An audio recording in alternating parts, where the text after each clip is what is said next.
Ito ang strawberry farm. And at the same time, gumagawa sila ng ice cream na gawa sa fresh strawberry.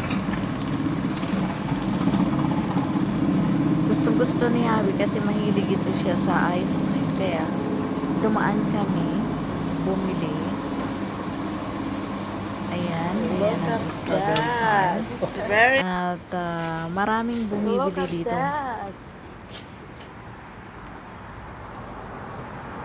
At masarap ang ice cream. Very natural. Meron din silang mga prutas na tinda. Meron ding mga ano ba yun? Parang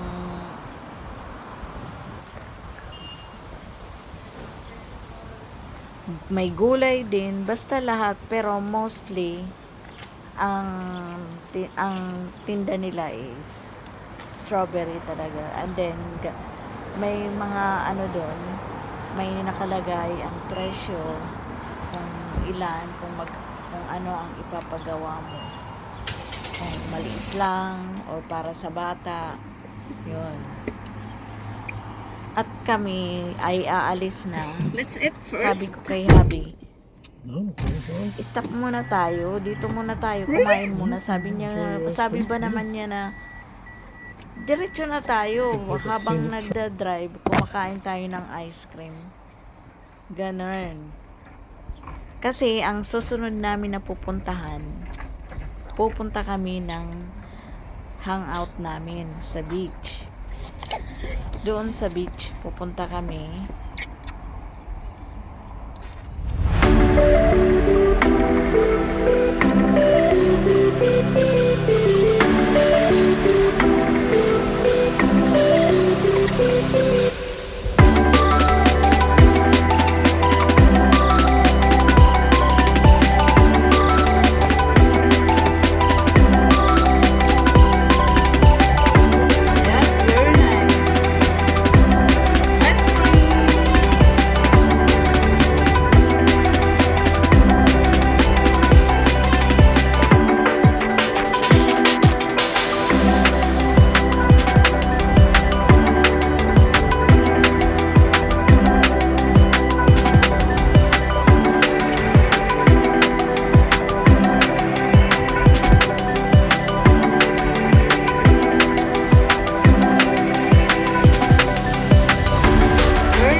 At andito naman kami ang sumunod sa hangout namin dito sa Waimarama Beach. Dito sa beach na to, hindi nawawalan ng mga alon kasi marami dito minsan nagso-surfing. Naalala ko tuloy parang, although hindi ko pa naman nakita yung Siargao, pero parang ganyan. Siguro nakikita ko lang sa mga videos. Okay. Dito, itong beach na yan, libre yan. Kahit anong gusto mong gawin. Yung iba dyan, naliligo, minsan may may namimingwit. Mostly namimingwit dyan mga Pilipino. Pang-ulam daw, sabi. It's okay. Ayan, nakapaa kami ni Habi. Sa totoo lang, hindi ako sanay nakapaa, pero ang ganda ng ang sarap maglakad kasi masyadong pino ang buhangin.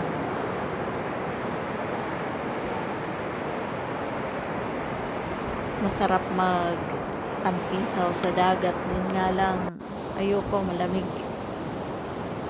siya. Kaya ayan, si Habi gustong dun sa dagat. Kasi si yung dagat, ano din yun eh, gamot din yan eh. Maganda yung nakapaa ka lang. Ayan, para kaming mga bata na gustong gusto na nakapaa.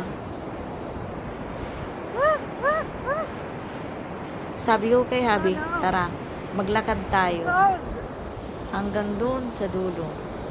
Tapos ang sabi niya doon sa akin, balik na tayo, baka makuha yung camera, yung cellphone. Wait, I will put in here so that we can have a... Kahit ba naman confident ka na safe ang place, hindi natin alam.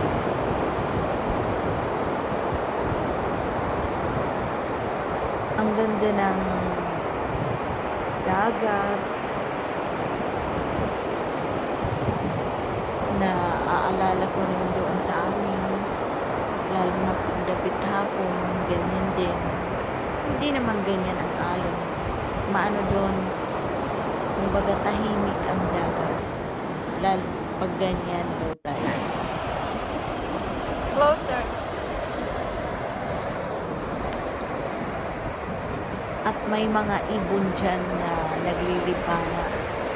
Yung tinatawag na seabird. Pero parang konti lang. Pero minsan lalo na pag high tide, marami siya. Ayan, ang view niya. Ang ganda. At saka doon sa harap, may mga bahay. Yung mga bahay niya is, lalo na ngayon summer, pinapaupahan. Maraming nakatira dyan.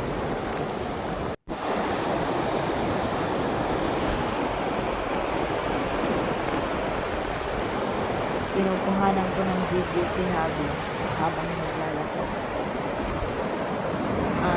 Papunta na kami doon sa mga bahay. Yun naman ang sakit sa paa dahil ang buhangin may halong bato na kaya masakit sa paa.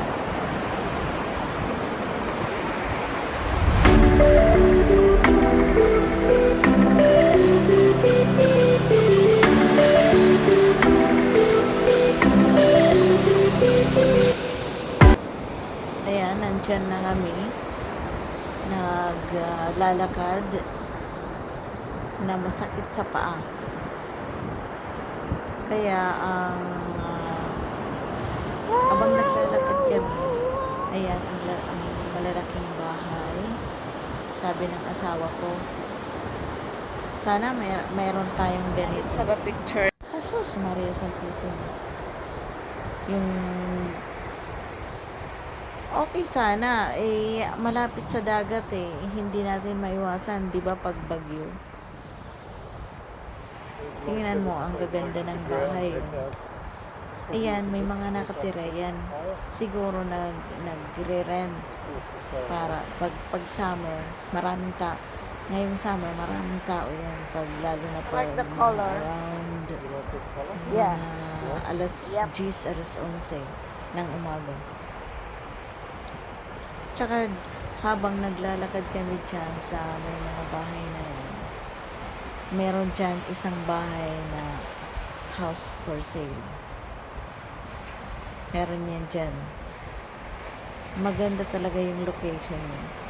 At saka yung labas niya, merong mga upuan na hardwood. Ang gaganda. Nga lang, sabi ko, paano yan pag bagyo? Halimbawa, hindi natin maiwasan yung bagyo na as in bagyo. Hindi kaya nasisira yan? It's a huge house, that one. This one. Yeah. Yan, ang ganda. Tapos nakaharap pa sa dagat. I'd like to wake up Diba? wake up and see the sunrise every day over the sea. Yeah. Oh, That. So nice one.